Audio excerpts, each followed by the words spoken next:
At the Mountains of Madness. By H.P. Lovecraft.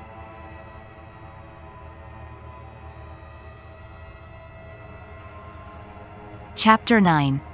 I have said that our study of the decadent sculptures brought about a change in our immediate objective. This, of course, had to do with the chiseled avenues to the black inner world, of whose existence we had not known before, but which we were now eager to find and traverse. From the evident scale of the carvings we deduced that a steeply descending walk of about a mile through either of the neighboring tunnels would bring us to the brink of the dizzy, sunless cliffs about the great abyss, down whose sides paths, improved by the old ones, led to the rocky shore of the hidden and nighted ocean. To behold this fabulous gulf in stark reality was a lure which seemed impossible of resistance once we knew of the thing, yet we realized we must begin the quest at once if we expected to include it in our present trip. It was now 8 p.m., and we did not have enough battery replacements to let our torches burn on forever. We had done so much studying and copying below the glacial level that our battery supply had had at least 5 hours of nearly continuous use, and despite the special dry cell formula, would obviously be good for only about 4 more, though by keeping one torch unused, except for especially interesting or difficult places, we might manage to eke out a safe margin beyond that. It would not do to be without a light in these cyclopean catacombs, hence in order to make the abyss trip we must give up all further mural deciphering. Of course we intended to revisit the place for days and perhaps weeks of intensive study and photography, curiosity having long ago got the better of horror, but just now we must hasten. Our supply of trail-blazing paper was far from unlimited, and we were reluctant to sacrifice spare notebooks or sketching paper to augment it, but we did let one large notebook go. If worst came to worst we could resort to rock chipping, and of course it would be possible, even in case of really lost direction, to work up to full daylight by one channel or another if granted sufficient time for plentiful trial and error. So at last we set off eagerly in the indicated direction of the nearest tunnel. According to the carvings from which we had made our map, the desired tunnel mouth could not be much more than a quarter of a mile from where we stood, the intervening space showing solid-looking buildings quite likely to be penetrable still at a sub-glacial level. The opening itself would be in the basement, on the angle nearest the foothills, of a vast 5-pointed structure of evidently public and perhaps ceremonial nature, which we tried to identify from our aerial survey of the ruins. No such structure came to our minds as we recalled our flight, hence we concluded that its upper parts had been greatly damaged, or that it had been totally shattered in an ice rift we had noticed. In the latter case the tunnel would probably turn out to be choked, so that we would have to try the next nearest one, the one less than a mile to the north. The intervening river course prevented our trying any of the more southern tunnels on this trip, and indeed, if both of the neighboring ones were choked it was doubtful whether our batteries would warrant an attempt on the next northerly one, about a mile beyond our second choice. As we threaded our dim way through the labyrinth with the aid of map and compass, traversing rooms and corridors in every stage of ruin or preservation, clambering up ramps, crossing upper floors and bridges and clambering down again, encountering choked doorways and piles of debris, hastening now and then along finely preserved and uncannily immaculate stretches, taking false leads and retracing our way, in such cases removing the blind paper trail we had left, and once in a while striking the bottom of an open shaft through which daylight poured or trickled down, we were repeatedly tantalized by the sculptured walls along our route. Many must have told tales of immense historical importance, and only the prospect of later visits reconciled us to the need of passing them by. As it was, we slowed down once in a while and turned on our second torch. If we had had more films, we would certainly have paused briefly to photograph certain bas-reliefs, but time-consuming hand copying was clearly out of the question. I come now once more to a place where the temptation to hesitate, or to hint rather than state, is very strong. It is necessary, however, to reveal the rest in order to justify my course in discouraging further exploration. We had wormed our way very close to the computed site of the tunnel's mouth, having crossed a second-story bridge to what seemed plainly the tip of a pointed wall, and descended to a ruinous corridor especially rich in decadently elaborate and apparently ritualistic sculptures of late workmanship, when, shortly before 8:30 p.m., Danforth's keen young nostrils gave us the first hint of something unusual. If we had had a dog with us, I suppose we would have been warned before. At first we could not precisely say what was wrong with the formerly crystal pure air, but after a few seconds our memories reacted only too definitely. Let me try to state the thing without flinching. There was an odor, and that odor was vaguely, subtly, and unmistakably akin to what had nauseated us upon opening the insane grave of the horror poor Lake had dissected. Of course, the revelation was not as clearly cut at the time as it sounds now. There were several conceivable explanations, and we did a good deal of indecisive whispering. Most important of all, we did not retreat without further investigation, for having come this far, we were loath to be balked by anything short of certain disaster. Anyway, what we must have suspected was altogether too wild to believe. Such things did not happen in any normal world. It was probably sheer irrational instinct which made us dim our single torch, tempted no longer by the decadent and sinister sculptures that leered menacingly from the oppressive walls, and which softened our progress to a cautious tiptoeing and crawling over the increasingly littered floor and heaps of debris. Danforth's eyes as well as nose proved better than mine, for it was likewise he who first noticed the queer aspect of the debris after we had passed many half-choked arches leading to chambers and corridors on the ground level. It did not look quite as it ought after countless thousands of years of desertion, and when we cautiously turned on more light we saw that a kind of swath seemed to have been lately tracked through it. The irregular nature of the litter precluded any definite marks, but in the smoother places there were suggestions of the dragging of heavy objects. Once we thought there was a hint of parallel tracks as if of runners. This was what made us pause again. It was during that pause that we caught, simultaneously this time, the other odor ahead. Paradoxically, it was both a less frightful and more frightful odor, less frightful intrinsically, but infinitely appalling in this place under the known circumstances, unless, of course, Jedney, for the odor was the plain and familiar one of common petrol, everyday gasoline. Our motivation after that is something I will leave to psychologists. We knew now that some terrible extension of the camp horrors must have crawled into this nighted burial place of the eons, hence could not doubt any longer the existence of nameless conditions, present or at least recent just ahead. Yet in the end we did let sheer burning curiosity, or anxiety, or auto-hypnotism, or vague thoughts of responsibility toward Jedney, or what not, drive us on. Danforth whispered again of the print he thought he had seen at the alley turning in the ruins above, and of the faint musical piping, potentially of tremendous significance in the light of Lake's dissection report, despite its close resemblance to the cave-mouth echoes of the windy peaks, which he thought he had shortly afterward half heard from unknown depths below. I, in my turn, whispered of how the camp was left, of what had disappeared, and of how the madness of a lone survivor might have conceived the inconceivable, a wild trip across the monstrous mountains and a descent into the unknown, primal masonry, but we could not convince each other, or even ourselves, of anything definite. We had turned off all light as we stood still, and vaguely noticed that a trace of deeply filtered upper day kept the blackness from being absolute. Having automatically begun to move ahead, we guided ourselves by occasional flashes from our torch. The disturbed debris formed an impression we could not shake off, and the smell of gasoline grew stronger. More and more ruin met our eyes and hampered our feet, until very soon we saw that the forward way was about to cease. We had been all too correct in our pessimistic guess about that rift glimpsed from the air. Our tunnel quest was a blind one, and we were not even going to be able to reach the basement out of which the abyssward aperture opened.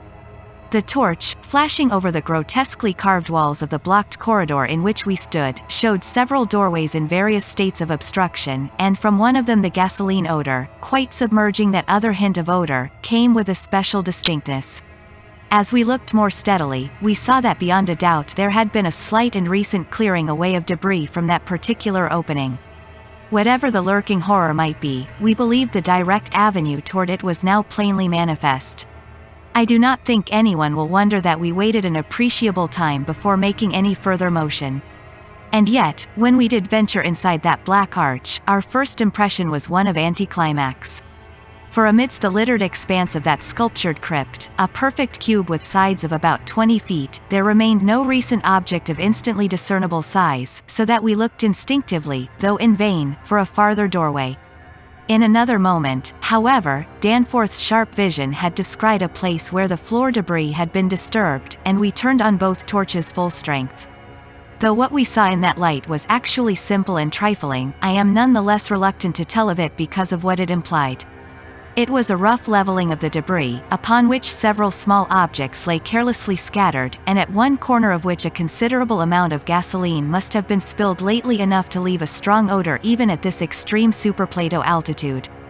In other words, it could not be other than a sort of camp, a camp made by questing beings who, like us, had been turned back by the unexpectedly choked way to the abyss. Let me be plain. The scattered objects were, so far as substance was concerned, all from Lake's camp, and consisted of tin cans as queerly opened as those we had seen at that ravaged place, many spent matches, 3 illustrated books more or less curiously smudged, an empty ink bottle with its pictorial and instructional carton, a broken fountain pen, some oddly snipped fragments of fur and tent cloth, a used electric battery with circular of directions, a folder that came with our type of tent heater, and a sprinkling of crumpled papers. It was all bad enough, but when we smoothed out the papers and looked at what was on them, we felt we had come to the worst. We had found certain inexplicably blotted papers at the camp which might have prepared us, yet the effect of the sight down there in the prehuman vaults of a nightmare city was almost too much to bear. A mad Jedney might have made the groups of dots in imitation of those found on the greenish soapstones, just as the dots on those insane 5-pointed grave mounds might have been made, and he might conceivably have prepared rough, hasty sketches, varying in their accuracy or lack of it, which outlined the neighboring parts of the city and traced the way from a circularly represented place outside our previous route, a place we identified as a great cylindrical tower in the carvings and as a vast circular gulf glimpsed in our aerial survey, to the present 5-pointed structure and the tunnel mouth therein.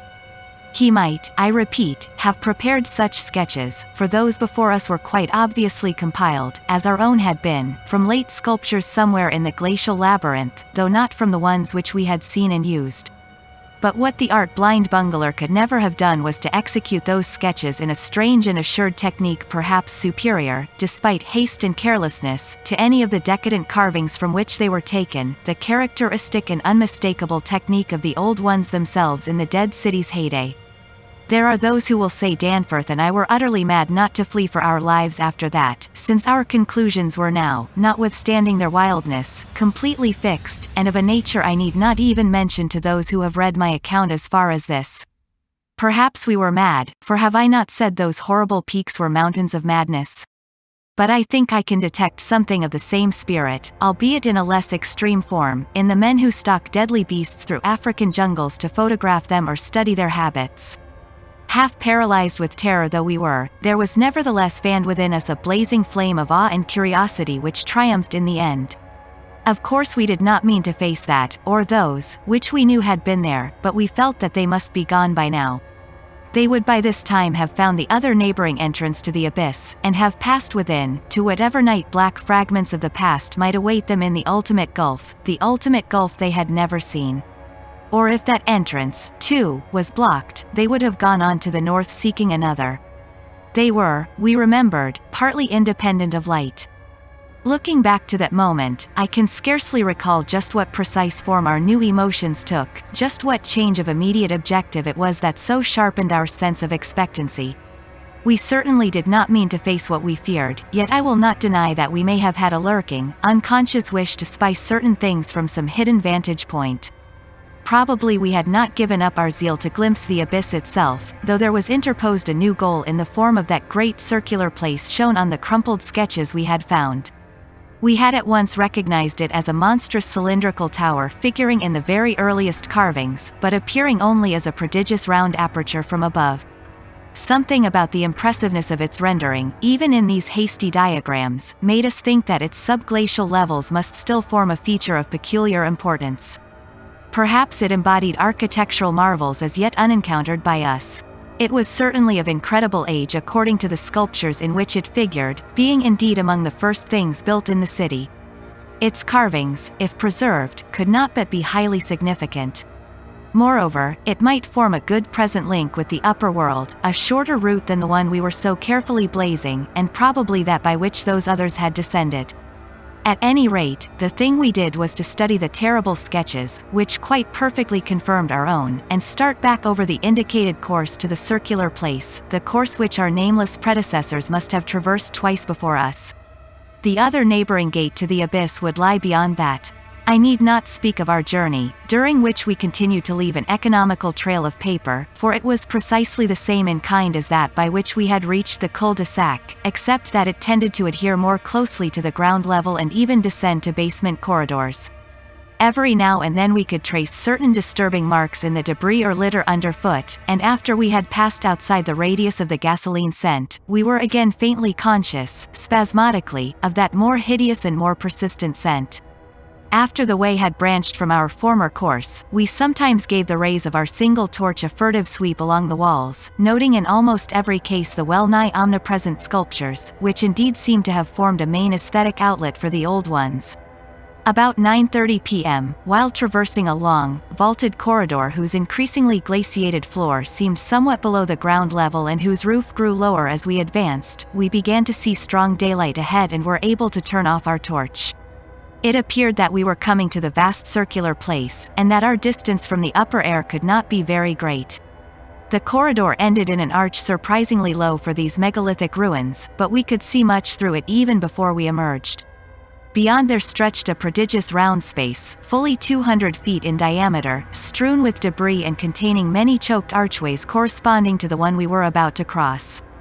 The walls were, in available spaces, boldly sculptured into a spiral band of heroic proportions, and displayed, despite the destructive weathering caused by the openness of the spot, an artistic splendor far beyond anything we had encountered before.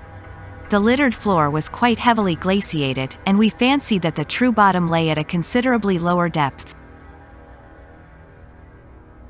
But the salient object of the place was the titanic stone ramp which, eluding the archways by a sharp turn outward into the open floor, wound spirally up the stupendous cylindrical wall like an inside counterpart of those once climbing outside the monstrous towers or ziggurats of antique Babylon.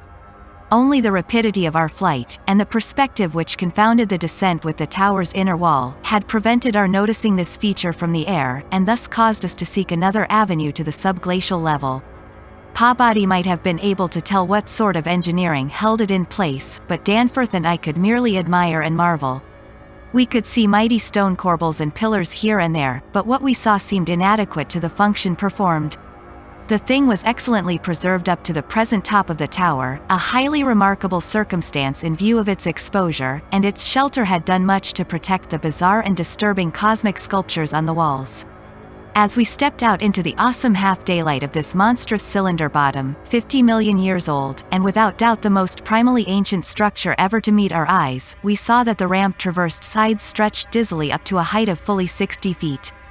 This, we recalled from our aerial survey, meant an outside glaciation of some 40 feet, since the yawning gulf we had seen from the plain had been at the top of an approximately 20-foot mound of crumbled masonry, somewhat sheltered for 3/4 of its circumference by the massive curving walls of a line of higher ruins. According to the sculptures, the original tower had stood in the center of an immense circular plaza, and had been perhaps 500 or 600 feet high, with tiers of horizontal discs near the top, and a row of needle-like spires along the upper rim. Most of the masonry had obviously toppled outward rather than inward, a fortunate happening, since otherwise the ramp might have been shattered and the whole interior choked. As it was, the ramp showed sad battering, whilst the choking was such that all the archways at the bottom seemed to have been recently cleared. It took us only a moment to conclude that this was indeed the route by which those others had descended, and that this would be the logical route for our own ascent despite the long trail of paper we had left elsewhere. The tower's mouth was no farther from the foothills and our waiting plain than was the great terraced building we had entered, and any further subglacial exploration we might make on this trip would lie in this general region. Oddly, we were still thinking about possible later trips, even after all we had seen and guessed. Then, as we picked our way cautiously over the debris of the great floor, there came a sight which for the time excluded all other matters. It was the neatly huddled array of 3 sledges in that farther angle of the ramp's lower and outward projecting course which had hitherto been screened from our view. There they were, the 3 sledges missing from Lake's camp, shaken by a hard usage which must have included forcible dragging along great reaches of snowless masonry and debris, as well as much hand portage over utterly unnavigable places. They were carefully and intelligently packed and strapped, and contained things memorably familiar enough: the gasoline stove, fuel cans, instrument cases, provision tins, tarpaulins obviously bulging with books, and some bulging with less obvious contents, everything derived from Lake's equipment. After what we had found in that other room, we were in a measure prepared for this encounter. The really great shock came when we stepped over and undid one tarpaulin whose outlines had peculiarly disquieted us. It seems that others as well as Lake had been interested in collecting typical specimens, for there were two here, both stiffly frozen, perfectly preserved, patched with adhesive plaster where some wounds around the neck had occurred, and wrapped with care to prevent further damage. They were the bodies of young Jedney and the missing dog.